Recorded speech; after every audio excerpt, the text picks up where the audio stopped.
आप सुन रहे हैं रेडियो टशन, जो छू ले आपका मन।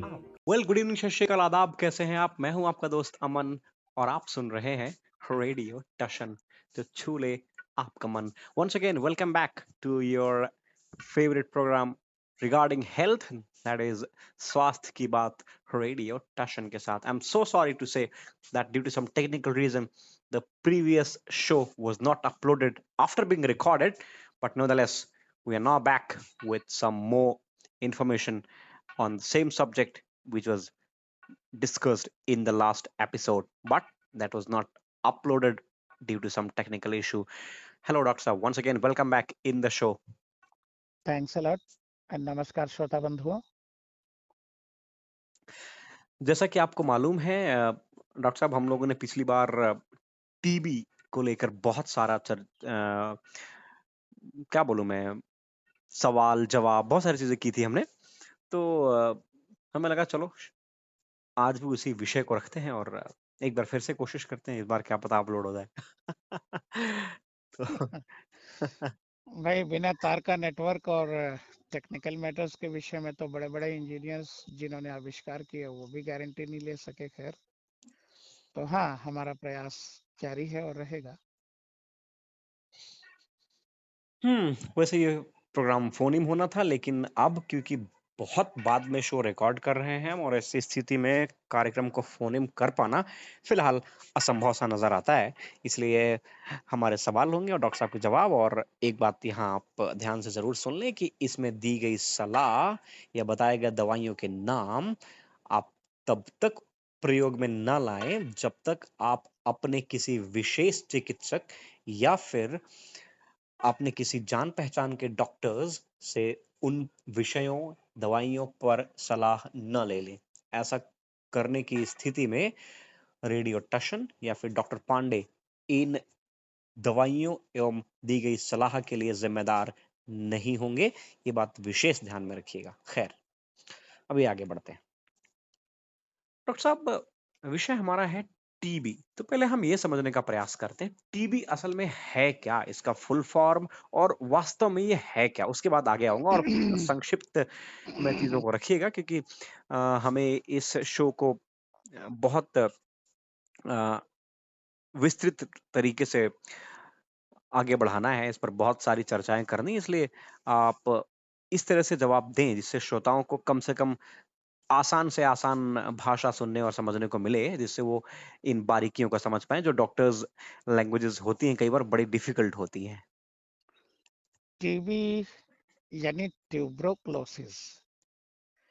ट्यूबरोक्लोसिस से भाव ये है कि जब हमारे शरीर में रोग प्रतिरोधक क्षमताएं किन्हीं कारणों से कम हो जाएं और जब हमारे किसी भी अंग की मूल नस, जो मेन साइनस है या मेन वेन्स है, हेड वेन्स, वो जब ब्लॉक होने लगे कीट संक्रमणों की वजह से, तो उसे हम टीबी यानी ट्यूबरक्लोसिस कहेंगे।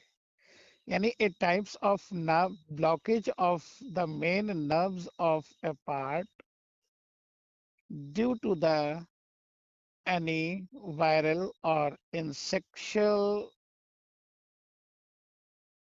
infection.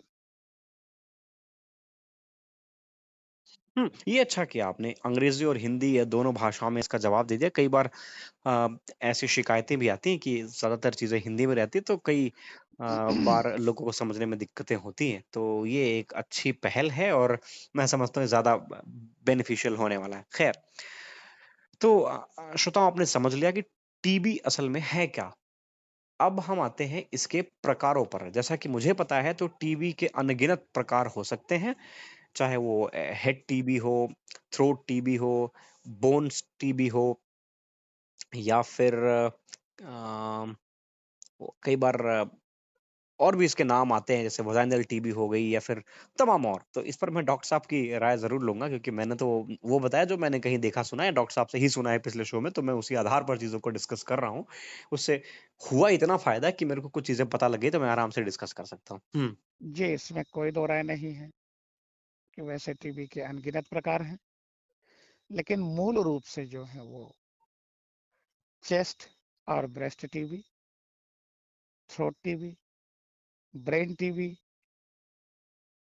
वेजिनल टीबी यानी वेजाइनल टीबी भी कह सकते हैं, बोन टीबी, ये मूल रूप से दिखाई पड़ते हैं। वैसे इसके कई प्रकार हैं और भी बहुत सारे प्रकार हैं।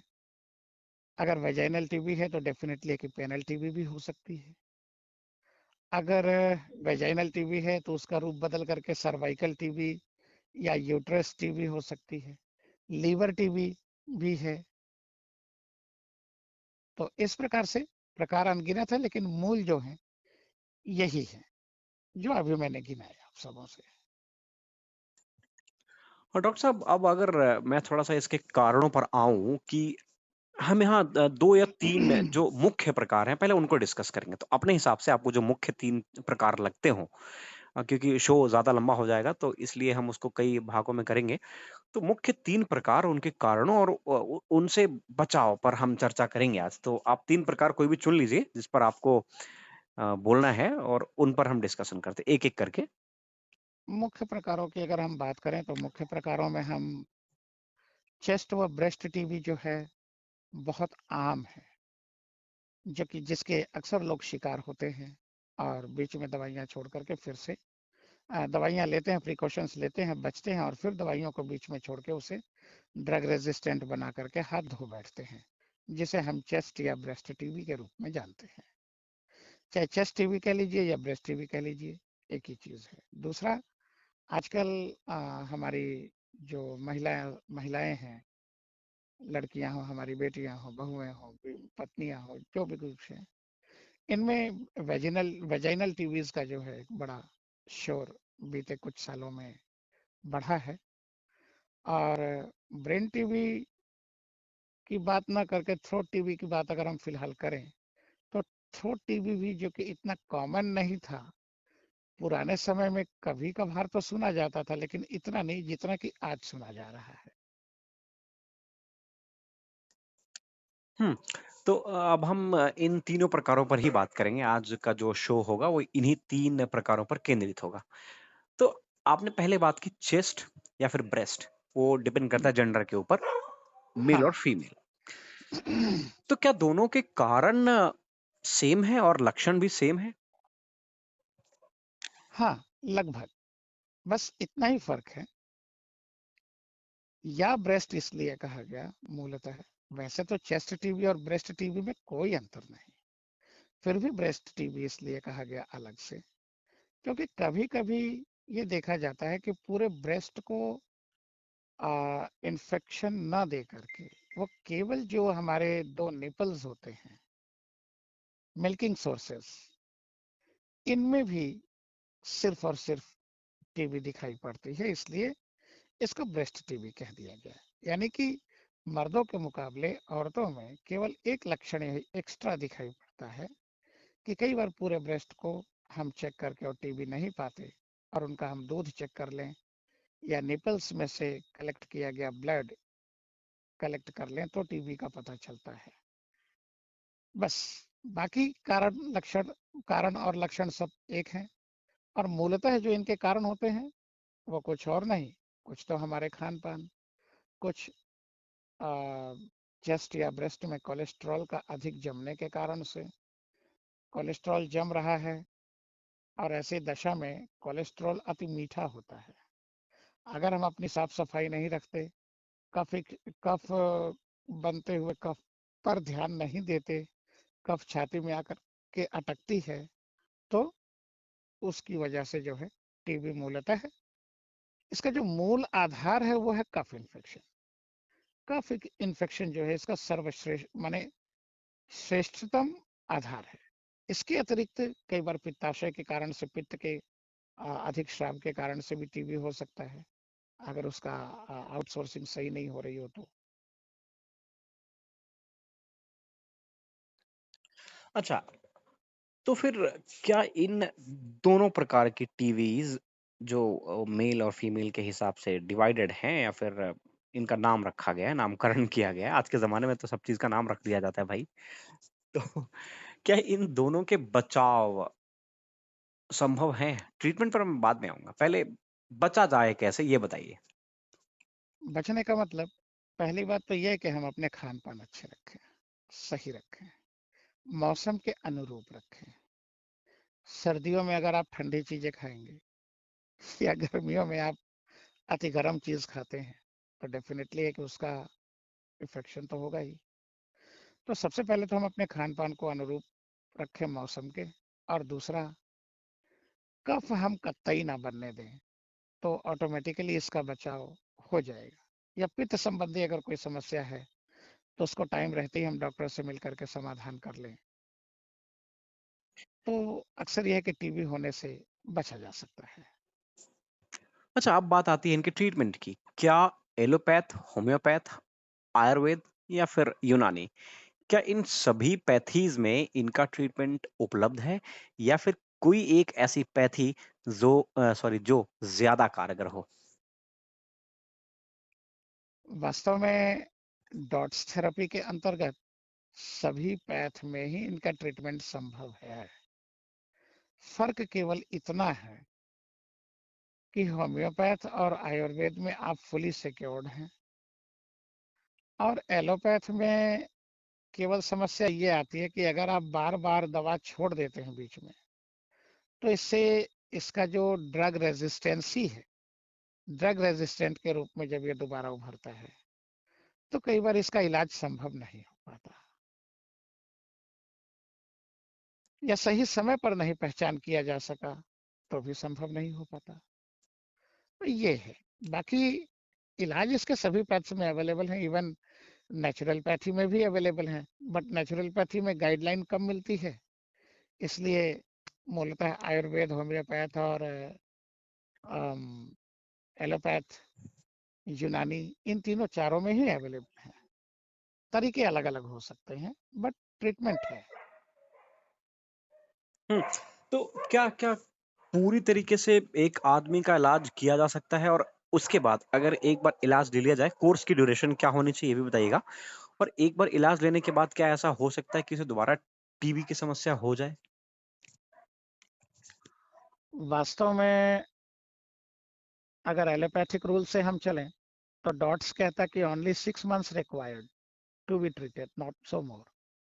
होम्योपैथ चूंकि धीरे काम करता है तो उसमें आवागमन होता रहता है थोड़ा, तो जड़ से अगर उखाड़ के फेंकना है तो होम्योपैथ और आयुर्वेद, होम्योपैथ 9 मंथ्स और आयुर्वेद 1 ईयर का कोर्स मानते हैं।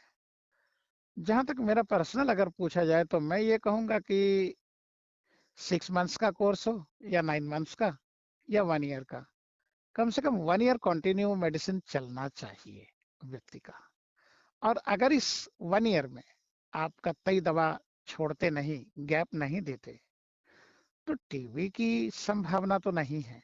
उसके आड़ में दूसरे रोग भले ही आकर के घर बनाए, लेकिन टीबी की संभावना नहीं हो सकती। हाँ, ये है कि अगर आप एक बार भी टीबी से इफेक्टेड हो चुके हैं तो आपको ये अवश्य सतर्कता के तौर पर अपने व्यक्तिगत, अपनी अच्छाई के लिए, अपने भलाई के लिए हर साल 6 महीने में एक बार चेकअप करवा लेनी चाहिए। टीबी की सत्यता की जाँच करने के लिए किस तरह के सैंपल्स कलेक्ट किए जाते हैं? ब्लड सैंपल्स के अलावा और कोई सैंपल्स होते हैं? हाँ, अगर तो चेस्ट या ब्रेस्ट टीबी है तो ज्यादातर कफ और ब्लड। अगर वेजाइनल टीबी है तो यूरिन, ब्लड, या आपके पीरियड्स के दौरान प्राप्त होने वाले पीरियड्स।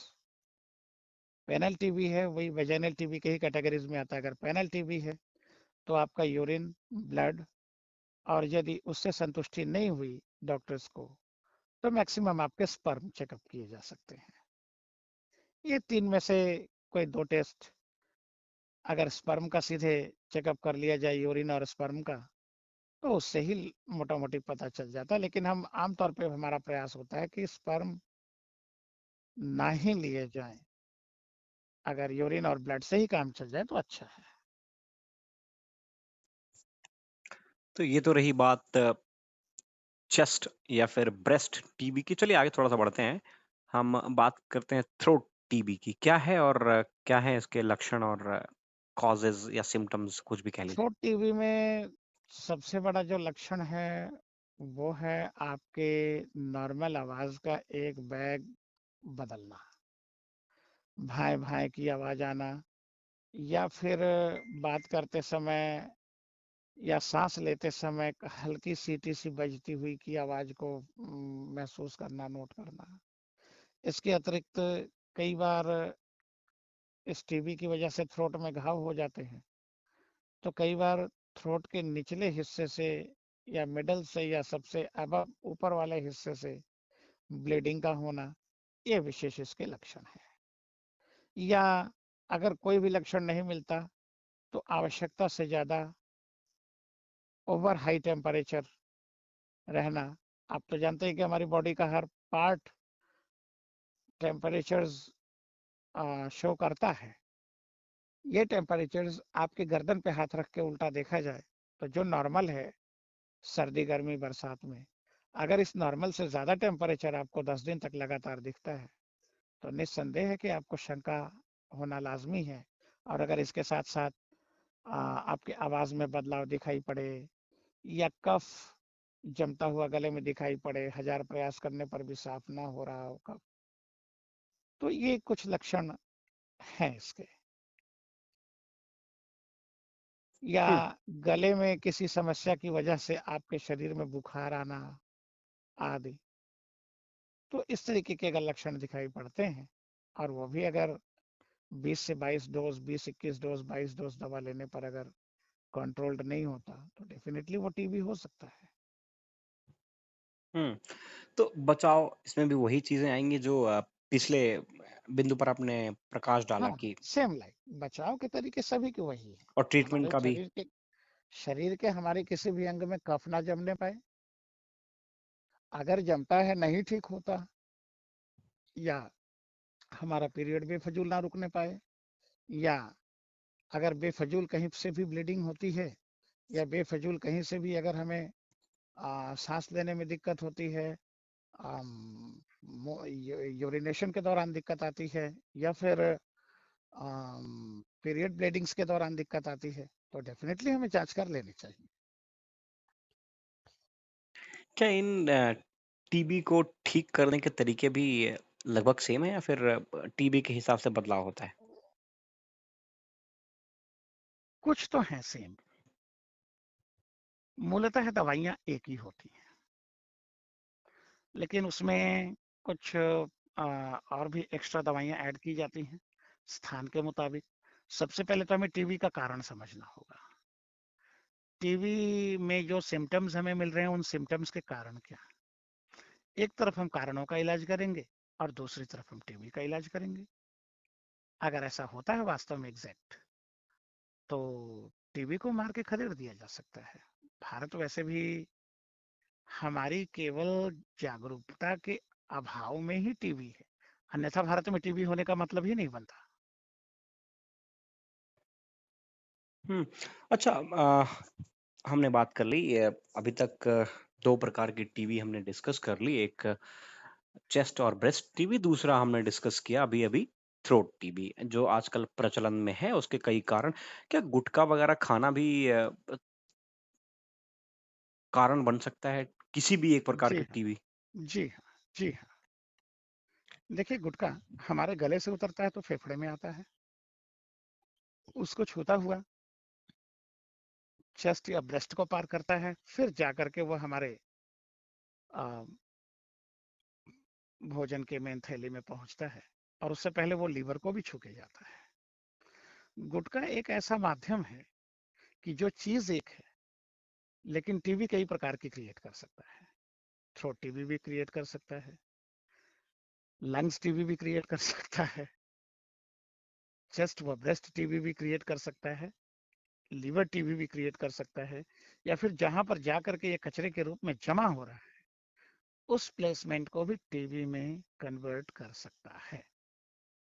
ये डिपेंड करता है कि आपका गुटखा यूज करने का तरीका क्या है, या कितनी क्वांटिटी है। ये टीबी तो क्या, कैंसर भी बना सकता है। तो मतलब ये कहा जाए कि धूम्रपान से अपने आप को मुक्त रखना या बचा कर रखना भी टीबी से बचने का एक महत्वपूर्ण कारण या फिर तरीका हो सकता है, अगर मैं हाँ, इन शब्दों को ठीक समझ पाया हूँ तो। नहीं, नहीं, अ, बिल्कुल, बिल्कुल, बिल्कुल। हुँ, आजकल महिलाओं में भी बहुत कॉमन है, मैंने जितना अब तक देखा है गुटखा-वुटखा खाने की जो आदतें हैं ना, वो थोड़ी बढ़ती जा रही हैं, फैशन मान लीजिए, कुछ भी कह लीजिए।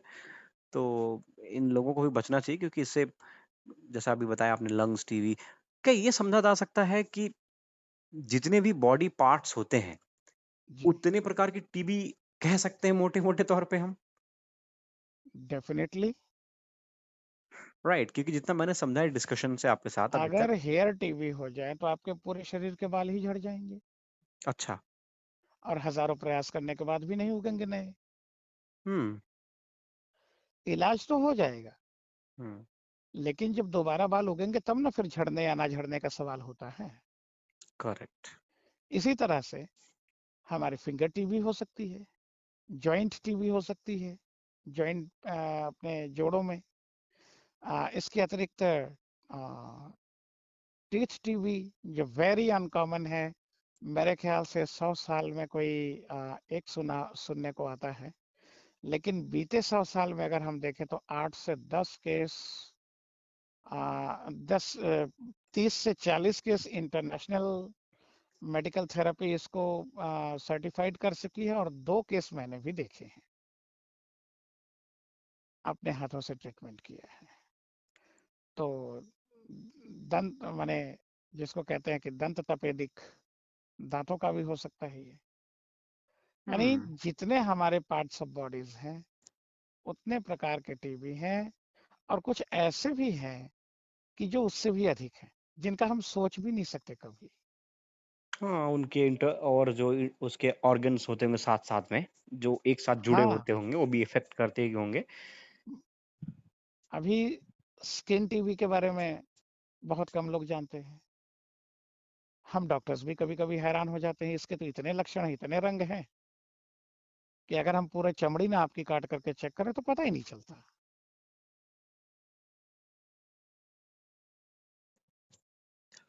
चलिए, हम आज के कार्यक्रम के अंत की तरफ बढ़ रहे हैं, इसलिए हम वजाइनल टीबी या फिर पेनाइल टीबी पर आते हैं।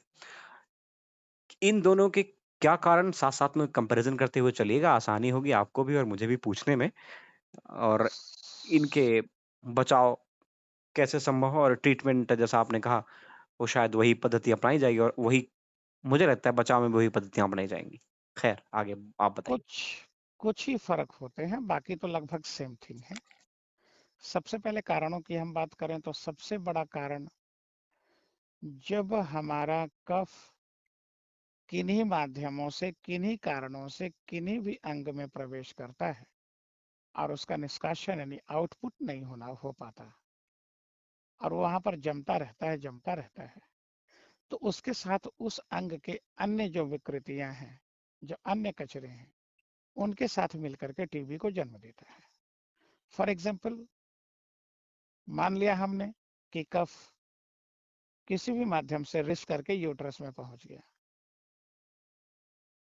लेकिन चलिए, यूट्रस का पीरियड्स के दौरान बहाव तेज रहा, वहां से बह गया, सर्विक्स में आया, सर्विक्स से भी बह निकला, लेकिन किन्हीं कारणों से आकर के वेजाइना से आउट नहीं हो सका, वहां जमा हो गया। अब कफ की वजह से पीरियड्स का अगर एक बूंद भी रुकता है वेजाइनाज में और वापस यूट्रस में जाता है, और यहाँ जमना अगर शुरू होता है, अगर किन्हीं कारणों से शरीर के अंदर की टेम्परेचर में फर्क आता है, कमी आती है, डाउन होता है, तो निस्संदेह है कि इस कफ को पिघल करके निकलने में मदद नहीं मिलेगी और ये जम जाएगा, और ये जम जाएगा तो ये टीबी को जन्म दे सकता है। दूसरे कारण हमारे साफ सफाई भी निर्भर करते हैं, क्योंकि यह क्षेत्र जो होता है पेनल या वेजाइनल क्षेत्र, ये बहुत ही मासूम, बहुत ही माने संवेदनशील इलाका होता है। कई बार हमारे पास कई समस्याएं होती हैं, पर शर्म का मारा हम एक दूसरे से शेयर नहीं करते, इवन कई बार डॉक्टर से भी छुपा जाते हैं। इसमें अगर हमारा पीरियड सही समय पर आता है, खुल करके आता है, तो अच्छा है। लेकिन अगर सही समय पर नहीं है, अनियमितता है, अनियमितताएं लंबे समय तक चलती हैं, या ड्यूरिंग आउटसोर्सेज ऑफ पीरियड्स अगर हम किसी भी तरीके की अतिरिक्त बदबू महसूस करते हैं, या वेजाइनल क्षेत्र का टेम्परेचर जो है हम ज़रूरत से ज़्यादा घटते बढ़ते देखते हैं, घटने के बजाय बढ़ता ज़्यादा देखते हैं, तो ऐसे समय पर हमें अनुमान कर लेना चाहिए। इसी तरीके से पेनल टीबी की बात करें तो हमारी पेनिस का टेम्परेचर अगर ज़रूरत से ज़्यादा बढ़ता है, ड्यूरिंग यूरिनेशन अगर यूरिन रुकती है या धीरे धीरे टपकती है, या 1000 प्रयास के बाद, 1000 फोर्स करने के बाद भी 1-2 बूंद रुक जाया करती है, तो इसके कारण क्या हो सकते हैं, ये जांच लेना ज़रूरी है। और या फिर ड्यूरिंग द सेक्स अगर हम असहज महसूस करते हैं, उदाहरण के लिए जैसे पेन का फील करना, या फिर पेन ना होने पर भी जैसे कोई रुचि ना होना, या ऐसे दौरान अधिक गर्मी या अधिक ठंड महसूस करना, इस तरीके की चीजें अगर हम फील करते हैं, तो निस्संदेह हमें आ, इस पे आशंका रखनी चाहिए कि कोई ना कोई समस्या तो अवश्य है, उसका जांच करवा लेना उचित होगा। जहां तक ट्रीटमेंट और बचाव की बात है, तो बचाव के लिए जितना हम अपनी साफ सफाई रख लें, जितना हम आउटसोर्सिंग हमारी आसानी से हो जाए, आउटसोर्सिंग की तरफ ज़्यादा ध्यान देना जरूरी है। और दूसरी बात ये कि अगर हम तरह तरह के ऑयल्स, क्रीम्स, ईटीसी इनका इस्तेमाल ना करें तो अच्छा है, तो हम इस चीज से बचे रह सकते हैं ज़्यादातर।